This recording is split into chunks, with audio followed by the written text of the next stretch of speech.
Good evening. I am Jennifer Homendy, and I'm chair of the National Transportation Safety Board. With me today is our investigator in charge, Kenny Bragg. In total, we have or will have 16 personnel here as part of the investigation. That includes 9 investigators and 2 NTSB personnel that are part of our Transportation Disaster Assistance Team, which works with the families and survivors after significant events. Speaking of the families and survivors, I do want to take a moment before I continue and just say to the families and survivors that our hearts go out to you. For those who lost loved ones, our deepest condolences.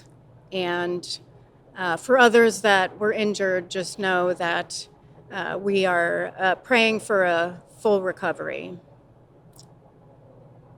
So the National Transportation Safety Board is an independent federal agency charged by Congress with investigating significant crashes.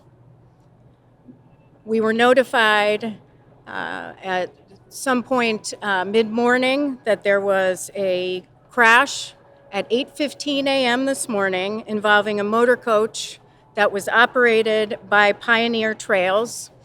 That motor coach was transporting 57 passengers from Tuscarawas Valley Local School District to an Ohio School Boards Association conference in Columbus. The motor coach was traveling westbound on I-70 near Etna. Behind the motor coach was an SUV carrying passengers that were traveling with the group in the motor coach. They had approached a traffic queue that resulted from an earlier crash on I-70, and a tractor trailer approached behind the SUV. We have heard conflicting information about the sequence of events, so that's something we'll have to determine tomorrow.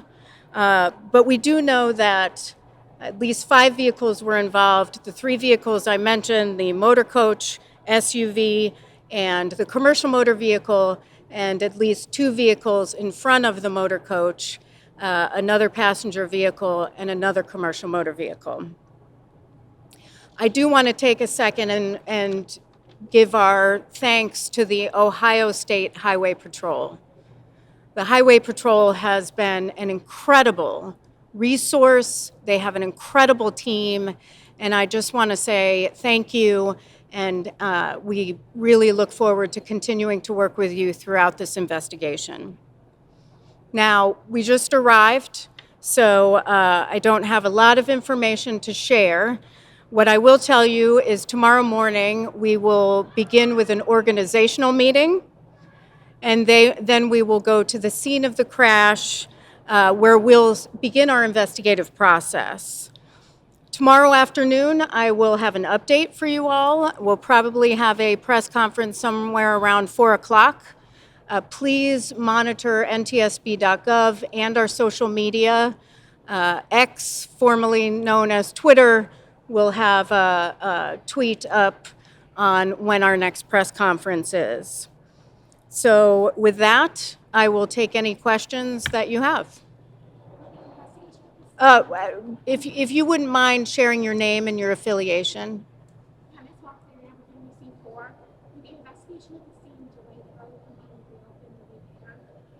The question is, will the investigation of the scene delay the road opening or repair?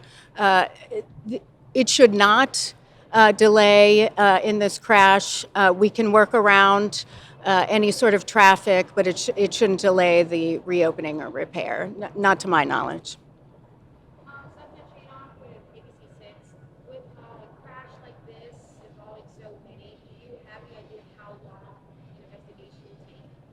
The question is, how long will the investigation take? Typically, for these type of events, our investigation will be 12 to 18 months. However, in the next few weeks, we will issue a preliminary report.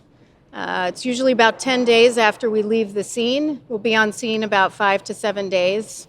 We'll issue a preliminary report which contains the factual information. It will not include analysis. That comes later.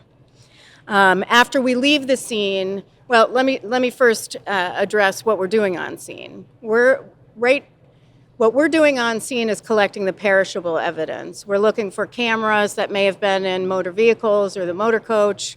We'll want to look at, determine what the sequence of the event was. We'll want to determine if there was hazmat in any of the commercial motor vehicles. We'll want to look at where the injuries were in the motor coach. So there's a lot that we will gather on scene. Other information that we'll need as part of the investigation will get collected after we leave, after the on-scene phase of the investigation.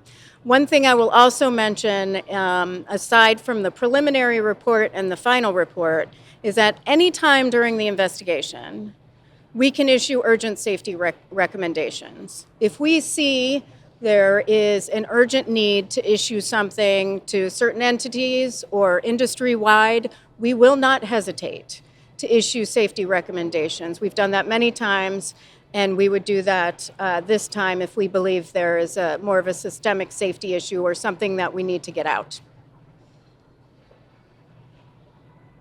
Any other questions? All right, great. Again, please monitor our social media for press conference. I would look for it about 4 o'clock tomorrow. We want to have the most amount of information available for you so you can report to the public as well. Thank you.